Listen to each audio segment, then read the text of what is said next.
Yes yes. ആ ചേച്ചി ഇഷ്ടായിരുന്നു അല്ലേ? സത്യമായിട്ടും പ്രേമായിരുന്നു അല്ലേ ചേച്ചിക്ക്? ഇഷ്ടാണോ സത്യായിട്ട്? പിന്നെ യു മിസ് ഹർ അല്ലേ?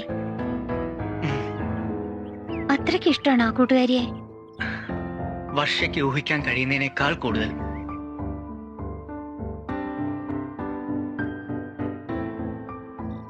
മാധവേട്ടന് എന്നെ ഇഷ്ടമാണെന്നാ ഞാൻ വിചാരിച്ചേ. തന്നെ ഞാൻ രക്ഷിക്കട്ടെ. Let's just stop this. June, let's end this. ആ കുട്ടി വിളിക്കുന്ന് എന്താ ഇത്ര ഉറപ്പ്? ശരിക്കും സ്നേഹമുണ്ടെങ്കിൽ ആ കുട്ടിക്ക് വിളിക്കാതിരിക്കാൻ പറ്റുമോ? சொல்லியிருக்கலாமே. எதுக்கு? அவன் சந்தோஷமா தான் இருக்கான். അർജുന്റെ മനസ്സിലൊന്നുമില്ല. എന്നോട് ഒരുപാട് ഇഷ്ടമുണ്ടല്ലേ?